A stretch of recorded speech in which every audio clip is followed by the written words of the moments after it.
Hello, bienvenue sur Prospect by Econism. J'espère que vous allez bien. Aujourd'hui, on va parler des piliers essentiels pour performer en vente dans les prochaines années. Tout le monde est d'accord pour dire que le contexte est compliqué. Les playbooks de vente traditionnels sont dépassés. Les nouvelles technologies, notamment l'IA, a changé profondément la manière d'acheter des prospects. Et on se demande tous comment on va réussir à maintenir la croissance pendant les prochains quarters. Alors, j'ai invité Julien Sigonnet, qui est Sales Leader Manager Corporate et Mid-Market chez Pigment. Il a plus de 15 ans d'expérience. Et surtout, ce qui est intéressant, c'est qu'il a traversé plusieurs crises et des évolutions technologiques majeures. Il a notamment été sales et sales manager dans de très belles boîtes comme Tableau, Snowflake, MongoDB. Et il m'a confié que si on se focus sur 3 piliers, on n'a aucun souci à se faire pour la suite. Je vous laisse les découvrir. Bonne écoute.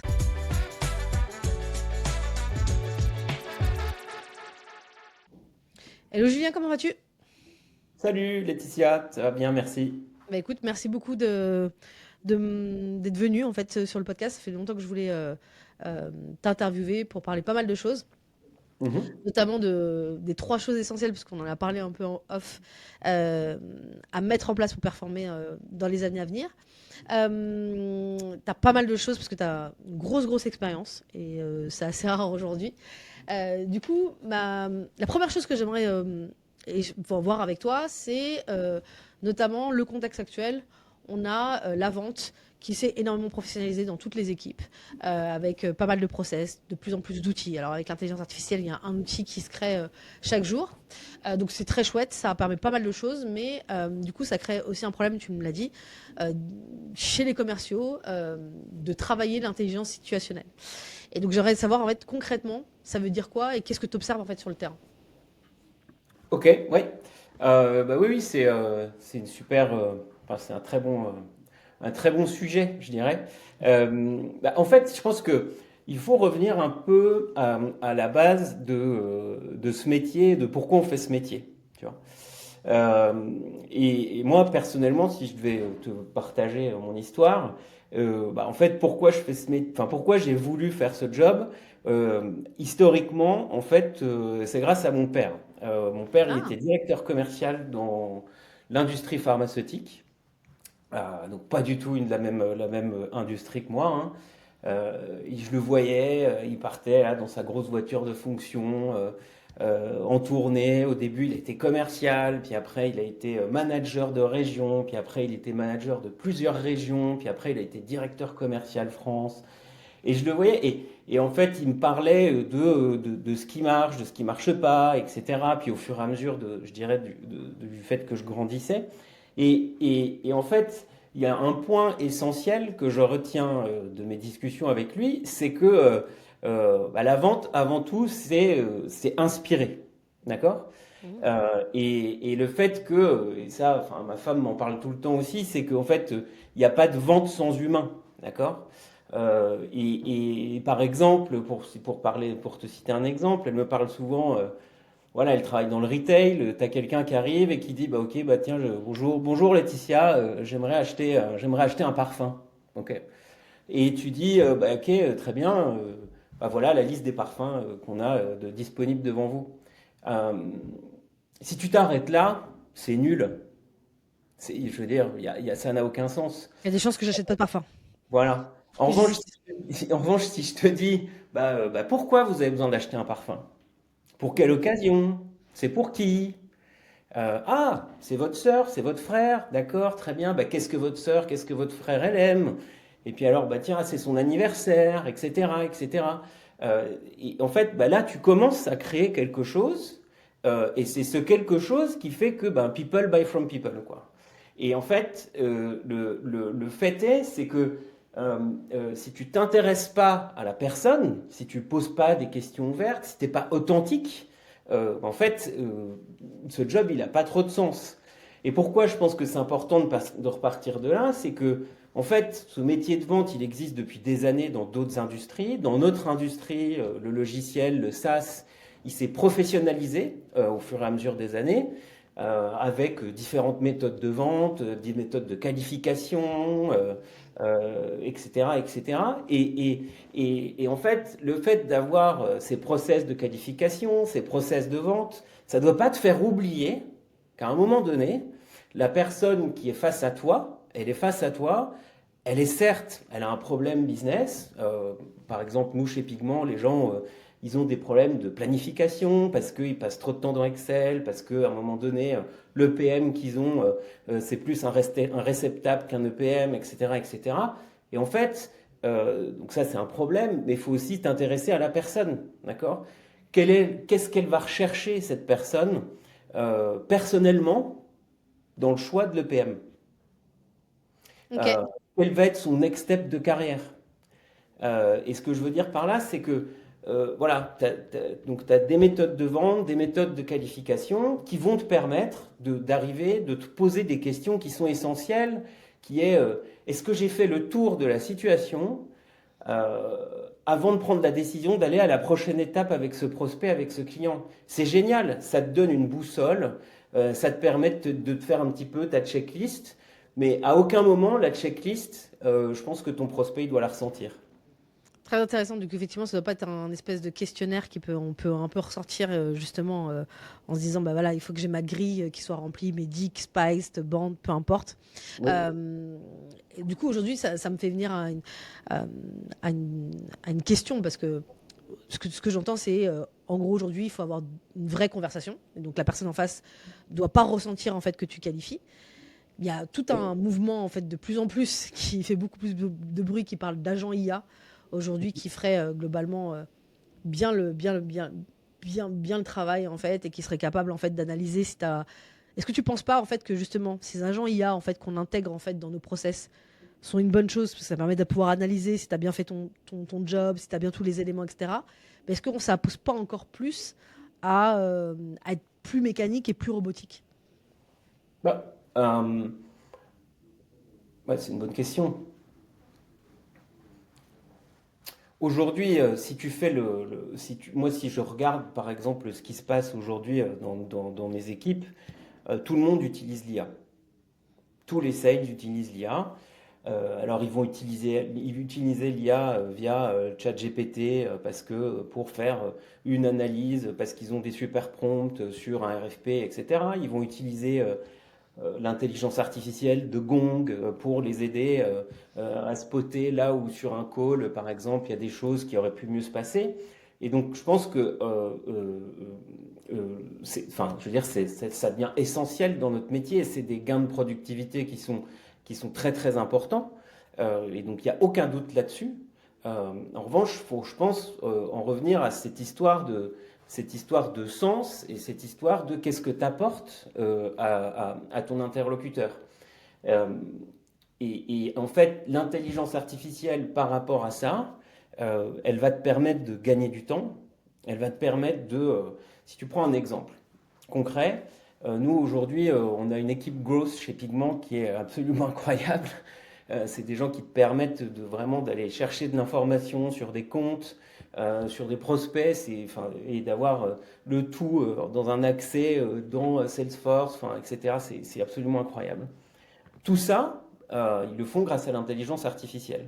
Mhm. Tout ça, ça va te donner, et merci à l'équipe grosse d'ailleurs, d'avoir des éléments de contexte sur ton client, ton prospect, avant ton premier meeting. Ok? Mhm. Moi, je suis un peu vieux. Il y a 10 ans, bah, quand on n'avait pas tout ça, que tu travaillais par exemple sur des boîtes cotées, bah, il fallait aller chercher les interviews des dirigeants. Il fallait aller lire les company reports pour construire un petit peu ton point de vue par rapport à ce prospect. Et en fait, bah, ne serait-ce que la recherche de documents, la recherche d'insights, ne serait-ce que ça te prenait énormément de temps en fait. Et donc après, il y avait toute la partie, une fois que tu avais fini les recherches, toute la partie analytique. Donc, bah, ok, je prends le Company Report de BNP Paribas, qu'est-ce que j'en retire sur la stratégie, les ambitions de l'entreprise, etc. En revanche, aujourd'hui, l'IA, elle t'aide, elle te permet de vraiment, je pense, réduire énormément le temps de recherche, d'accès aux documents. Je ne pense pas qu'il faut nécessairement réduire le temps d'analyse personnelle Mhm. et de compréhension.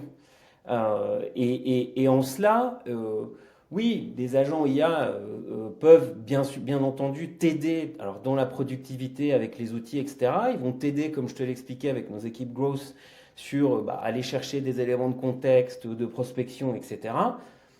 mais in fine, c'est quand même encore toi qui le fais. Et in fine, je pense que c'est important de te servir ça comme un outil, un gain de productivité, mais de pas trop mettre de côté la partie analytique et toi, ta réflexion, je dirais, par rapport aux informations qu'on te met à disposition avec ces outils. Je ne sais pas Trop si ça bien. répond à la question. Ouais, ouais, carrément. Et en fait, du coup, je veux revenir un peu justement sur le fait de cette partie intelligence situationnelle, le fait d'avoir des bonnes conversations, etc. Je pense qu'effectivement, ces process de qualification, ils ont été mis en place pour apporter un peu une structure en fait aux commerciaux. Comment on fait justement pour retrouver auprès de ces commerciaux, tu as, des équipes, l'intelligence situationnelle, tout en ce qui garde cette structure, parce que parfois, moi, ça m'est déjà arrivé il y a longtemps, d'avoir cette critique inverse. Oui, c'est pas structuré, ça part un peu dans tous les sens, etc. Donc il a fallu mettre de la structure avec du médic, etc. Ça a créé l'effet inverse, d'avoir ce côté un peu, comme tu disais, mécanique. Comment Mhm. on retrouve un peu, quel conseil tu donnes en fait justement à tes commerciaux pour qu'ils retrouvent en fait cette intelligence en utilisant justement les outils dont tu parles, etc., qui sont accessibles plus facilement. Mais comment tu leur permets de faire ça, parfois de se détacher un peu de la méthode de qualification? Euh, L'authenticité. Ok, très important. Ok. Euh, J'avais un de mes anciens patrons chez Snowflake, Yvan Smet. J'avais énormément de discussions avec lui sur ce sujet d'authenticité, en fait. Euh, tu as ton sales process qui est défini avec quelles sont les informations qu'il faut que tu collectes pour passer ton opportunité de S1 à S2, de S2 à S3, etc. Et évidemment qu'il faut aller chercher ces informations, enfin c'est ton job en fait. Hmm. Donc la question c'est pas de dire non mais tout ça ça sert à rien et en fait je vais faire à ma manière. Non, c'est prouvé, ça marche en fait. Hmm. Aujourd'hui, quelqu'un qui a pas de problème, qui a pas de pain, tu as peu de chances pour que tu De puisses lui faire vendre un avancer truc. ton deal. C'est Ok. comme ça. C'est comme ça. En revanche, il faut y mettre de l'authenticité, en fait, tu vois. Et si la seule raison pour laquelle tu as un appel avec quelqu'un, pour laquelle tu fais ce job, c'est de remplir ta grille de qualification, c'est je sais pas, de voir des super salaires sur ta fiche de paye, c'est d'avoir des RSU, des BSPCE, etc. Comment tu fais pour faire ça pendant des années, en fait? Hmm. Ouais. C'est pas possible. Hmm. C'est pas possible. Enfin, c'est quoi le sens en fait de ce que tu fais? Moi, j'aime bien. Je m'intéresse aux gens. J'aime bien m'intéresser, euh, regarder, observer. Enfin, qui est comment dire, la personne derrière l'interlocuteur que j'ai face à moi dans une réunion. Qu'est-ce qu'il y a derrière?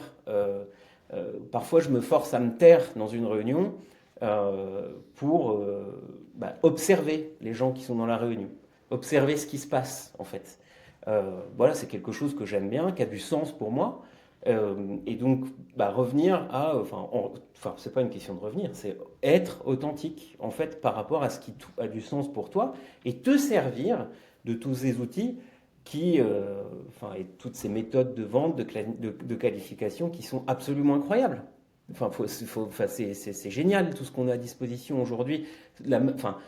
Les sales playbooks que tu as aujourd'hui à disposition chez des grands éditeurs du marché, la manière, le support que c'est pour toi en termes de ramping pour te permettre d'être efficace plus rapidement, c'est incroyable. Si tu étais tout seul lâché dans la nature et que tu n'avais pas ces playbooks, ça te prendrait deux, trois fois plus de temps.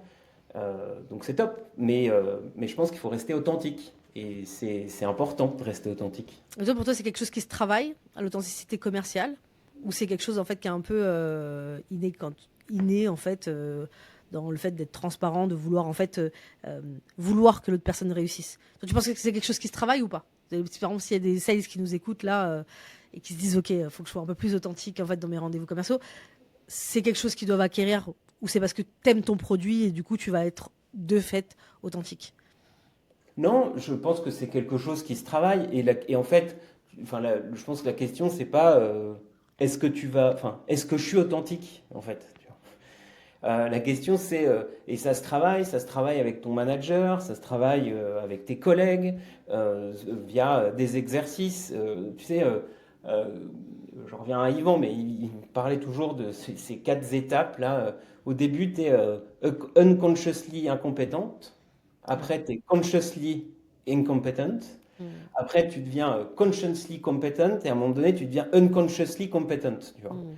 En fait, quand tu parles d'authenticité, c'est tout le chemin pour en arriver jusqu'à un moment où tu deviens unconsciously competent. Et c'est Mm. là où c'est ta personne qui parle, tu fais des choses sans même trop Y réfléchir, réfléchir. savoir pourquoi tu les fais.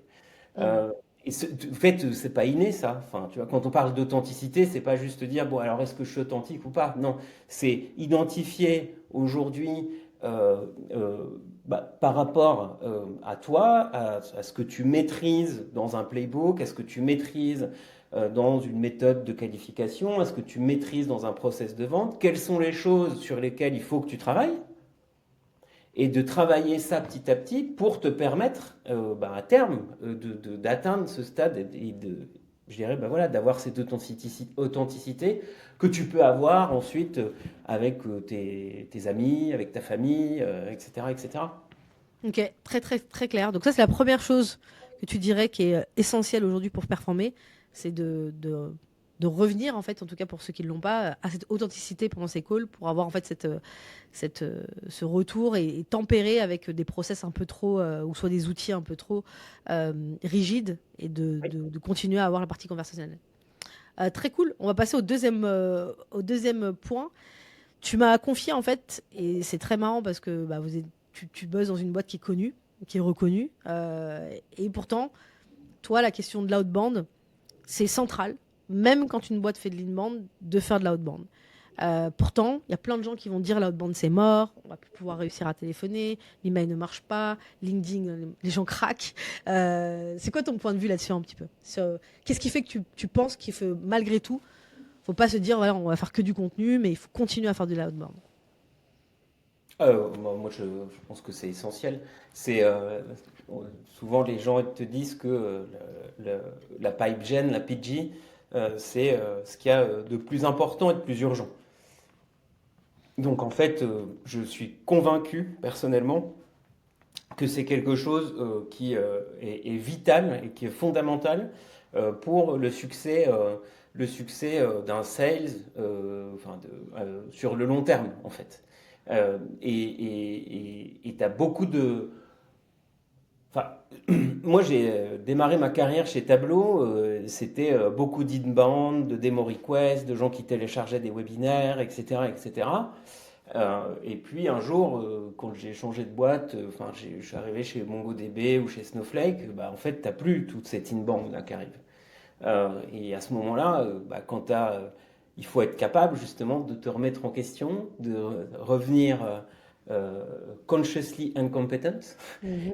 et donc de dire, ok, qu'est-ce qui me manque? Et qu'est-ce qui me manque? C'est ma capacité à exécuter un plan de PG sur le long terme et donc de pouvoir en fait, comment dire, bah, construire du pipeline toi-même en fait. Je pense qu'il y a un sujet qui est hyper important et que beaucoup de gens, certainement aujourd'hui, vont peut-être mettre de côté, mais c'est essentiel pour un sales aujourd'hui d'être capable de sourcer du pipeline toi-même. Quand tu regardes aujourd'hui, tu vas sourcer du pipeline via du contenu, tu vas sourcer du pipeline parce que tu as des équipes growth qui sont géniales, tu vas sourcer du pipeline parce que tes équipes marketing elles sont géniales, parce que tes équipes partenaires elles sont géniales, parce que tu as un super BDR, etc. etc. Euh, mais en fait, il ne faut pas oublier que comment dire, le responsable, la personne la plus accountable de tout ça, c'est pas les growth, c'est pas BDR, c'est pas marketing, c'est pas partenaire. C'est toi, c'est ton job de compte exécutive. Et en fait, la question, si je refais référence à mon expérience chez MongoDB, c'est comprendre le process pour en arriver à être capable de faire ça tout seul. Et le process, c'est avoir la capacité de te poser par rapport à un territoire, de te dire, OK, aujourd'hui, quel est mon quota? Tiens, si je mets 110% de mon quota, ça fait combien? Si je mets 110% de mon quota, ça fait ça. Si j'ai 110% de mon quota, combien il faut que je crée d'opportunités par semaine? quels sont les comptes dont je vais me servir pour aller créer ces opportunités toutes les semaines. Et puis ensuite, derrière, c'est de se dire par rapport à ces comptes-là, de vraiment dédier du temps toi-même en tant que sales pour faire des recherches sur les comptes, créer ton contenu toi-même, t'intéresser aux comptes, pour ensuite activer tes séquences, activer tes moments d'appel, d'accord? Chez Pigment, aujourd'hui, nous, on fait ça tous les mardis. Voilà, c'est de te dire, OK, tous les mardis, je consacre du temps à ne faire que ça, de consacrer du temps à faire du follow-up, et en fait, de faire ça de façon répétable. Et donc, de te dire que toutes les semaines, tu vas avoir du temps pour faire des recherches sur les comptes que tu vas vouloir activer la semaine suivante. Toutes les semaines, tu vas avoir du temps dédié à des moments d'appel. Toutes les semaines, tu vas avoir du temps dédié à des moments de follow-up. Et ça de façon continue. Et en fait, pour une petite anecdote, lorsque je suis arrivé chez Pigment, avant de prendre donc, ce rôle de manager, j'étais account exécutive et j'ai démarré, je ne sais plus, c'était le 17 ou le 19 août. Je travaillais avec un BDR qui est super, il va se reconnaître, je pense. Ça faisait 10 jours que j'étais là. Et on s'est mis dans une salle ensemble avec un whiteboard, on a pris mon territoire et je lui ai dit allez paf, voilà les insights, les données qu'on a des équipes de growth, les données qu'on a un petit peu de partout. Donc la donnée elle est importante parce qu'elle t'aide. Et puis on s'est mis sur un whiteboard et on a fait comme ça, allez hop, voilà les 3 comptes qu'on va activer la semaine prochaine, les 3 comptes qu'on va signer la semaine suivante, etc. etc. Il m'a regardé, il m'a un peu pris pour un ovni. Mais en fait, la réalité, c'est que ça nous a permis de détecter des opportunités en outbound qui, aujourd'hui, sont toujours, je dirais, in play, tu vois. Mais parce que cet outbound que tu vas détecter, bien entendu, ça te prend plus de temps de le nurturer, etc., etc. Donc oui, c'est hyper important. Mais il faut expliquer aux accounts exécutifs, il faut expliquer aux équipes pourquoi c'est important, en fait. Parce que l'outbound, la PG, c'est ton pipeline dans 2, 3, 4 trimestres. Tu vas pas avoir des résultats tout de suite. Et en fait, c'est ça qui est intéressant parce qu'en fait, aujourd'hui, il y a quand même une mode qui dit que voilà, il faut absolument essayer de construire une boîte où tu fais principalement de l'inbound, où tu es une boîte product-led growth, etc. Toi, tu dis que même dans ces contextes-là, il faut faire de l'outbound parce que ça te permet de pouvoir aussi voir l'avenir, en fait, être plus serein sur l'avenir. Oui, ça te permet de... Et je pense que c'est un moyen... En fait, l'objectif ultime, c'est de te dire, par rapport à un territoire, est-ce que je mets en capacité d'adresser l'ensemble des comptes les plus intéressants de mon territoire? Et si tu comptes que sur l'inbound, que sur des événements, etc., pour adresser l'ensemble de ces comptes, personnellement, j'y crois pas. Ok. Après, je pense que tu as raison, parce qu'en plus, toi, tu es principalement sur le corporate et le mid-market. Et c'est pas Mhm. des boîtes, en fait, effectivement, que tu cibles facilement avec un contenu. Genre comme ça, ce serait pas le truc où tu fais un. Ça peut arriver, hein, mais alors, tu fais un post LinkedIn et que tu aurais en fait une super grosse boîte qui viendrait te dire Eh coucou, j'aimerais avoir un rendez-vous. Effectivement, c'est intéressant. Et du coup, par contre, ça me pose question. C'est-à-dire que comment. Aujourd'hui, l'enjeu, c'est que tu défends un peu des accounts exécutifs qui ont un peu un rôle de full cycle, en fait, qui, même s'ils sont aidés par des BDR, mais concrètement, comment tu fais pour que ça ne devienne pas une charge ingérable? Parce que moi, j'ai l'impression aussi qu'on demande beaucoup de choses aux sales, d'être alerte sur leur compte, surtout quand on est sur de la vente complexe, comme tu en fais aujourd'hui, comme tu en as fait depuis des années, parce que tu citais des boîtes comme MongoDB, Snowflake, etc. Donc, c'est pas des deals, c'est pas du transactionnel, quoi. Des trucs qui Ouais. demandent quand même, en fait, de l'attention, qui demandent de l'animation, de la patience. Voilà, il faut être vif, mais en même temps, il faut savoir temporiser. Et ça, en fait, est-ce que tu penses que c'est vraiment. Comment tu fais pour que euh, ça soit gérable, en fait, le fait d'avoir la tête à aller faire de la chasse et en même temps, tu vois, d'animer ces deals. Hmm. Euh, on a eu un séminaire il y a peu de temps avec notre nouveau leadership chez Pigment. On avait un livre à lire avant, c'était le euh, Four Ways of Execution, pardon. J'ai plus le titre en anglais, enfin, je pourrais te le retrouver. Et on parlait, en fait, dans ce livre, il y a une chose que tu apprends, c'est qu'est-ce que c'est qu'un widely important goal. Mhm.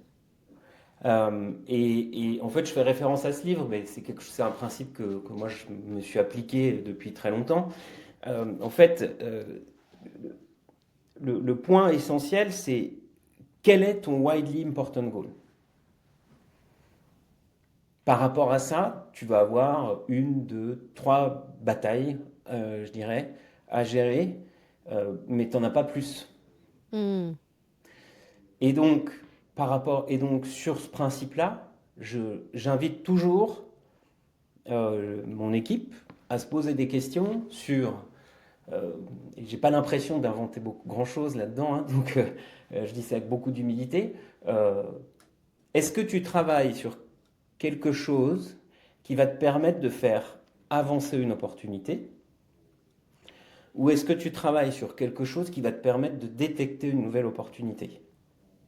Mhm. Si tu travailles pas là-dessus, pose-toi la question de pourquoi tu le fais. Mhm. Et est-ce Ok. que c'est vraiment important? Est-ce que c'est vraiment important et que c'est vraiment urgent? C'est pour ça que j'en reviens à mon histoire de la PG, c'est ce qu'il y a de plus important et de plus urgent. Parce que si c'est important mais que c'est pas urgent, tu peux peut-être le remettre à un peu plus tard. Et en fait, de toujours avoir cette espèce comment dire, de boussole en tête, et de ne pas trop en dévier, en fait. Euh, parce que sinon, sinon, oui, tu te retrouves après dans cette espèce de. Voilà, moi, je dis souvent que j'ai l'impression, tu peux avoir l'impression d'être un hamster dans une cage qui Ah, court en c'est ça. permanence là et que ça s'arrête jamais. C'est vrai. Mais justement, il faut quand même, il faut quand même, je dirais, avoir ces goals qui sont identifiés et t'assurer que tu travailles sur ces goals. Si tu travailles pas dessus, euh, ok, fine, mais juste sois-en conscient en fait. Donc là, pour toi, c'est plutôt se poser la question de l'importance des choses pour pouvoir bien gérer en fait son emploi du temps et pas avoir l'impression d'avoir une charge trop importante. Donc, ce qu'on a compris, c'est que la prospection est quelque chose d'important pour un AI. Oui, Pas la plus urgente, mais importante, donc du coup à intégrer, mais de la bonne manière, quoi. En gros, c'est ça la réponse. c'est urgent et important. Urgent et important. Ok, d'accord. Très clair. Et du coup, est-ce que toi, t'aides tes équipes? J'imagine que oui, hein, mais est-ce que tu as un peu une structure de base ou en fait tu les laisses assez autonomes sur justement pour gérer, pour marcher un peu sur les deux jambes, à la fois faire de la chasse et à la fois de closer leur deal? Est-ce que t'as des insights là-dessus ou en fait c'est plutôt tu laisses chaque sales s'organiser comme il peut? Qu'est-ce que tu entends par là enfin, Bah, par exemple, tu vois, par exemple, je donne un exemple, tu as un sales où tu sais que tu l'accompagnes toi sur ces différents deals qu'il a à faire, mais tu restes focus en disant, ok, tu dois aussi aller chasser et aller prospecter pour générer du pipe. oui. J'imagine que tu as parfois des trucs en disant, bah, moi je l'ai eu il y a pas très longtemps, c'est ce qui m'a dit, ouais, mais j'ai pas le temps en fait. Là, cette semaine, j'ai dû absolument travailler sur les propositions, travailler sur ça, etc., etc. Et moi, j'étais en mode genre, ouais, mais attention, parce que pendant que tu travailles là-dessus, tu te focalises pas petit à petit chaque semaine. Tu dis, bah, c'est pas important, c'est pas important, jusqu'à un moment donné que tu te trouves avec un pipe qui est vide parce que tu as lâché la prospection. C'est toujours difficile, en fait, tu vois, de dire à un sales, n'oublie pas les deux choses en même temps. Donc, j'ai compris en fait un peu la logique, mais est-ce que de manière concrète, t'as des hacks un peu à donner sur comment ils doivent s'organiser ou tu laisses plutôt les sales dire bah en fait voilà, t'as tes deux objectifs, tu te débrouilles, mais ces deux objectifs doivent être atteints quoi, d'une certaine manière. Hmm. Bah, alors, non, tu peux pas laisser les gens. Bon, c'est pas comme ça que c'est pas comme ça que je vois ma fonction, en tout cas mon rôle de leader d'une équipe. Tu peux pas laisser les gens euh, se débrouiller tout seuls. Tu sais pas. Ouais, non, c'est pas. Enfin, en tout cas, c'est pas comme ça que personnellement je vois mon job. En revanche, tu dois être là pour toujours être un peu un miroir, je dirais, de tes équipes et des humains que tu as face à toi. Euh, Ça fait une quinzaine d'années que je travaille avec quelqu'un qui s'appelle Édouard Beaucourt, qui est notre VP Europe aujourd'hui chez Pigment. Je le connais depuis assez longtemps. Et, euh, et on discutait une fois et il me disait, tu sais, avec le temps la gestion de l'humain depuis assez longtemps, hein, lui il a eu des rôles de leadership depuis très longtemps, si tu n'expliques pas pourquoi aux gens il faut faire telle ou telle action, souvent ils vont pas y aller. On va le faire. Et je pense que, pour revenir sur ce point, et par rapport à ta... Alors je sais pas si ça répond exactement à ta question, mais il faut prendre le temps d'expliquer aux gens pourquoi tu penses que là, ils peuvent aller un peu dans le mur. Hmm. Et de ce point de vue-là, on parlait de méthode avant, hein, de méthode de vente, de méthode de qualification, etc., de data, d'intelligence artificielle.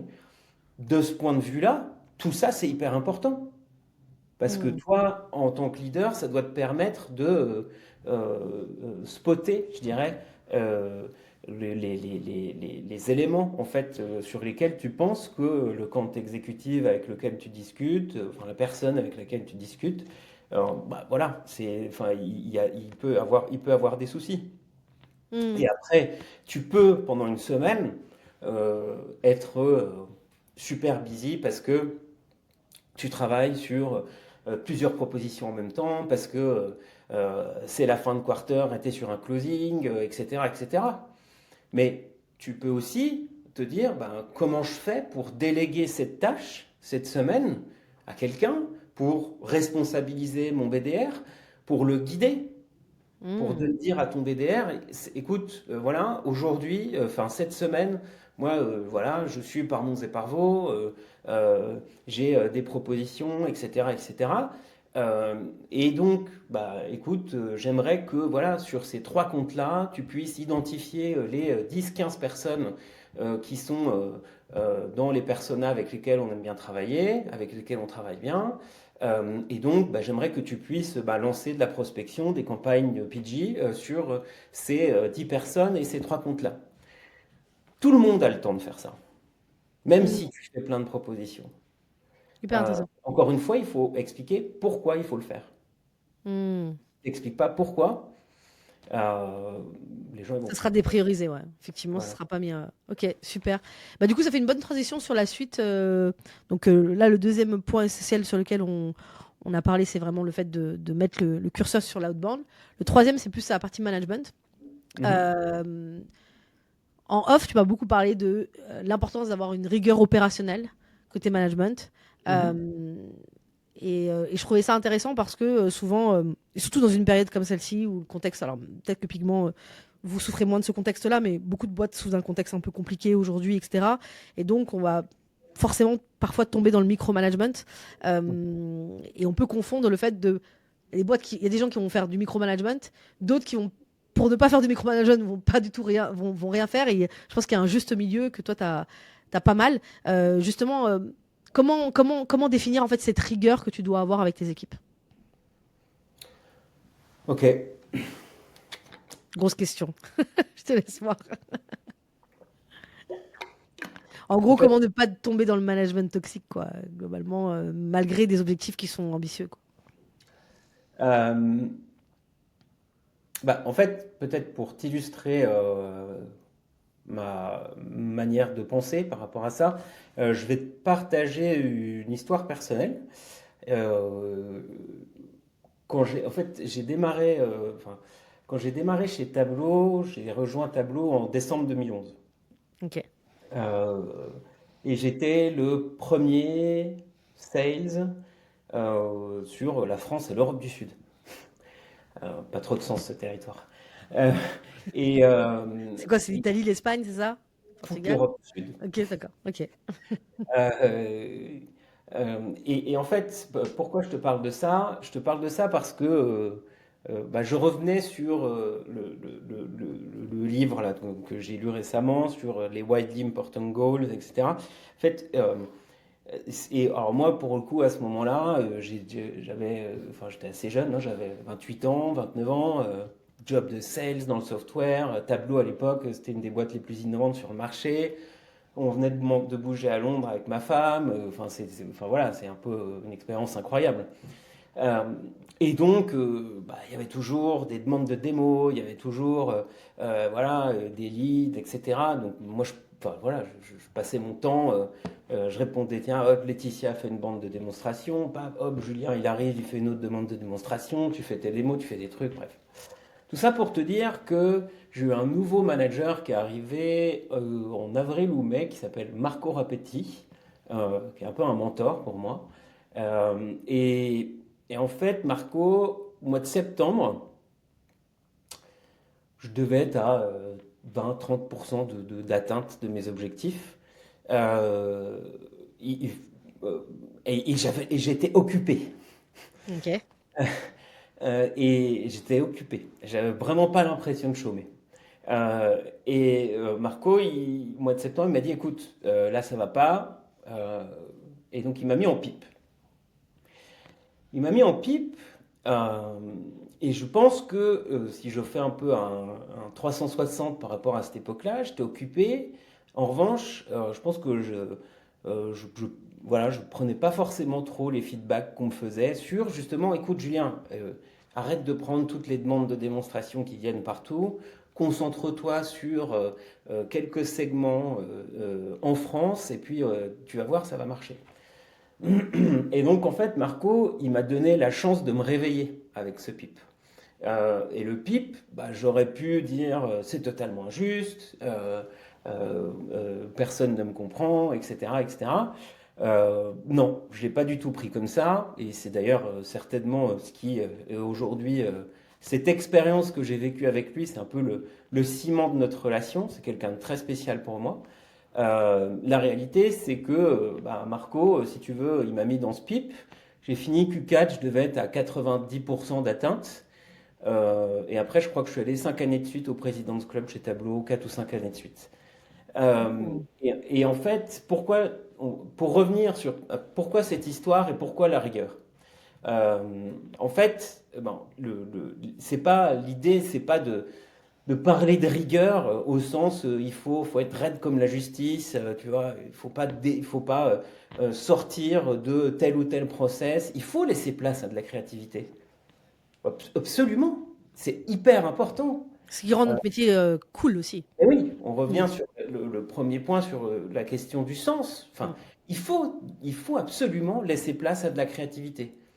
En revanche, en tant qu'individu, toi, tu dois être capable d'accepter qu'il y a des choses qui marchent.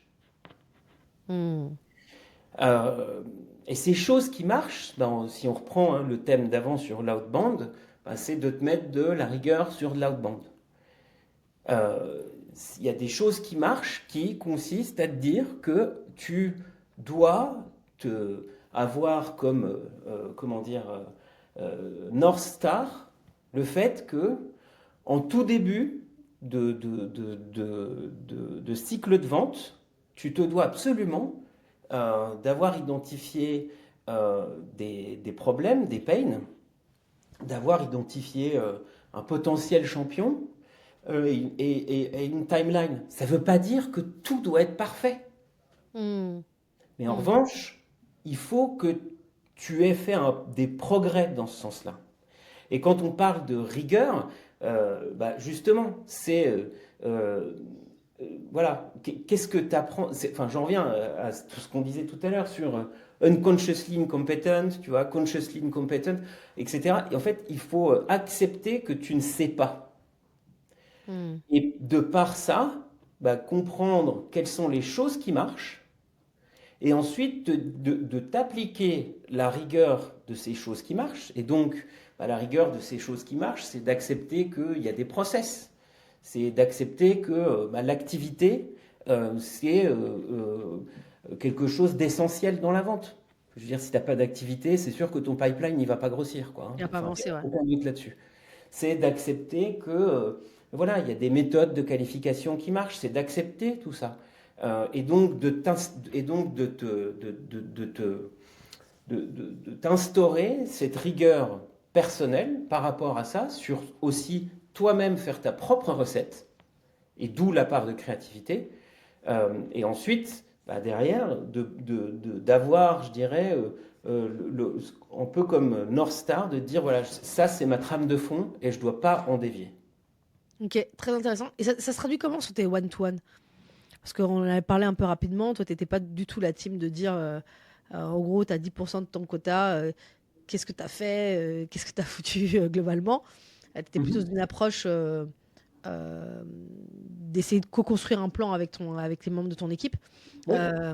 Du coup, comment ça se traduit? Comment tu animes en fait? Parce que ça, c'est quelque chose sur lequel les gens sont pas bons en fait.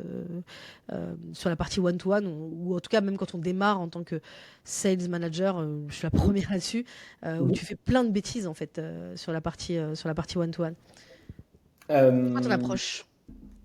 alors, quand tu dis c'est quoi mon approche? Ton approche avec tes commerciaux globalement, quand tu les coaches en fait sur des.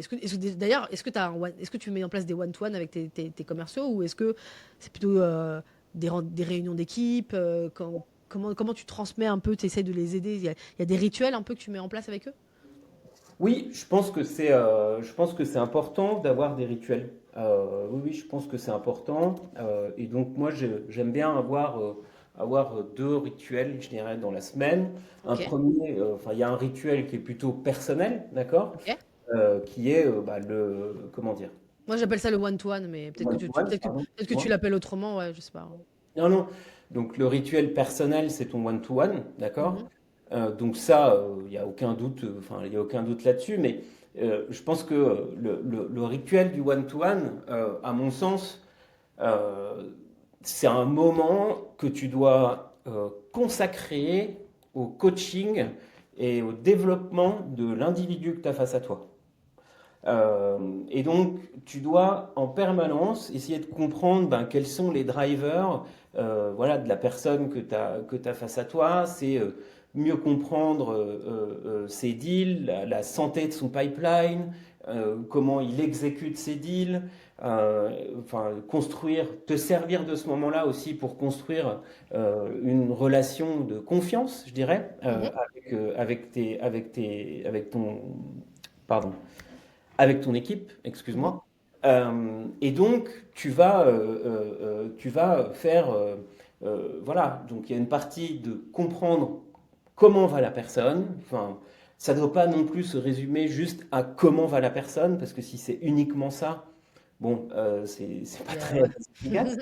Mais il faut quand même comprendre comment la personne elle va, parce que c'est important. Enfin, le personnel, il a beaucoup d'impact, hein, D'impact sur la vente, ouais, énormément, énormément. sur la vente. Et puis le one-to-one, donc derrière, hein, ensuite, dans moi, enfin, la discipline à laquelle j'essaye de me tenir, c'est par rapport à des deals en cours, de faire un peu de la stratégie sur les deals en cours. Euh, Moi, enfin, j'adore être debout, j'adore les whiteboards. Ça m'arrive souvent, one-to-one. Hop, on discute d'un deal, je vais me lever, je vais prendre un whiteboard, un marqueur, on va commencer à noter les choses, etc. Ben voilà, ben qu'est-ce qui se passe si on fait ça, qu'est-ce qui se passe si on fait ça, etc., etc. Enfin, réfléchir par rapport au deal. Donc ça, c'est quelque chose que vraiment je vais essayer de travailler. Ensuite, par rapport à des choses que j'aurais pu observer de la personne, alors c'est pas forcément à la semaine, hein, tout ça, hein, mais c'est essayer d'identifier des zones de coaching, tu vois, sur, ben, tiens, par exemple, j'ai identifié que, bah, elle se reconnaîtra, j'ai identifié que récemment, tu vois, quand quelqu'un te pose une question, paf, tu réponds du tac au tac comme ça, tu ne le laisses pas terminer ses questions. Hmm. Donc d'identifier ces choses-là, qui sont Pourquoi? pourquoi, enfin voilà, pourquoi, et donc de travailler sur, de faire remarquer aussi aux personnes, ben, voilà, tiens, si tu faisais un peu différemment, voilà comment ça pourrait se passer, et voilà ce que ça va t'apporter. Ça va te donner du temps pour reformuler la question, ça va te donner du temps pour bien revalider que tu as bien compris, non que tu sois, c'est pas que tu sois bête, hein, mais de valider que tu as bien compris la question que ton interlocuteur te posait, etc., etc.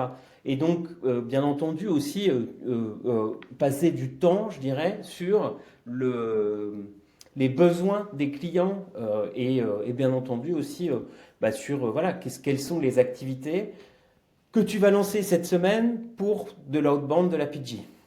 En revanche, pour répondre à ta question, et je terminerai là-dessus, pardon, je suis un peu long, en revanche, ça doit absolument jamais, pour moi, être un moment où tu passes 45 minutes sur les métriques, t'as pas fait ci, t'as pas fait ça, etc. Enfin, je trouve que c'est totalement contre-productif et je suis vraiment pas fan de cette manière de faire.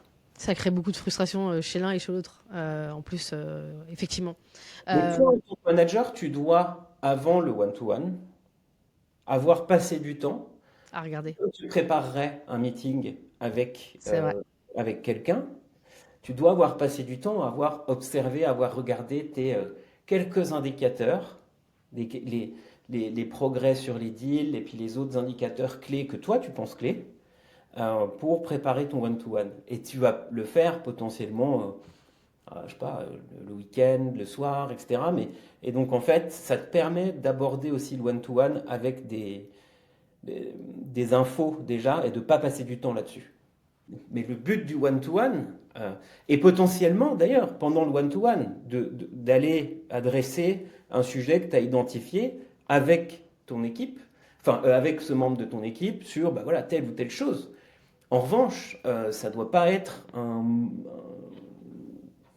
ça doit Un pas être un interrogatoire, un moment. réquisitoire, ouais, où tu vas Non, demander c'est quoi tes chiffres, pourquoi t'as pas fait ça, ça pourquoi n'a t'as pas fait aucun ci, sens. etc. Ouais, Ça n'a je suis aucun d'accord. sens. Et d'ailleurs, je pense qu'il faut se remettre en question en tant que manager à ce moment-là.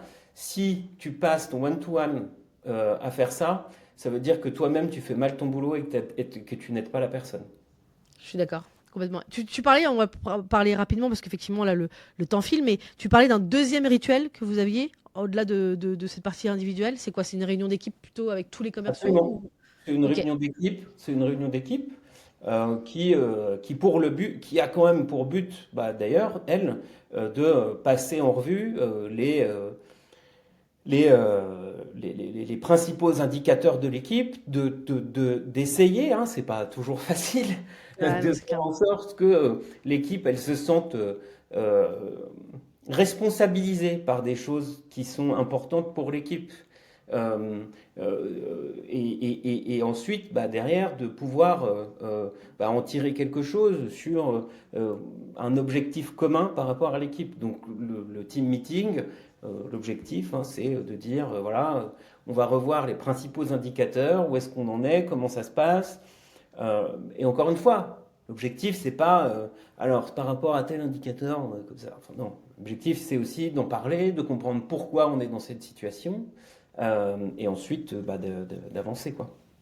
Donc oui, Ok, très clair. c'est les deux rituels. Ok, très clair. Bon, on arrive à la fin de cet épisode. J'aimerais te poser une dernière question. Tu Oui. as traversé plusieurs crises. Ça fait 15 ans que tu as une expérience dans la vente. En plus, ce Mhm. qui est intéressant, c'est qu'à la fois en tant que manager et aussi à la fois en tant que personne, et en plus, surtout sur de la vente complexe, souvent, d'ailleurs, c'est marrant, ça a souvent été dans des boîtes, des belles boîtes, quoi. Des boîtes Merci. qui est successful, etc. Voilà. Tu as traversé, du coup, forcément plusieurs crises, plusieurs évolutions technologiques majeures. J'en parle parce qu'en ce moment, il peut y avoir un peu ce côté un peu catastrophé. C'est la crise, on est une étape compliquée, etc., etc. Et Mhm. globalement, ce qui est intéressant de parler avec des profils comme toi, c'est que ça peut parfois temporiser les choses et se dire, bon, ok, c'est une période compliquée, mais on en a vu d'autres. Qu'est-ce qui a vraiment changé pour toi actuellement et qu'est-ce qui reste fondamental et qui fait que, en fait, on a juste à continuer à faire ce qu'on a à faire pour avoir des résultats.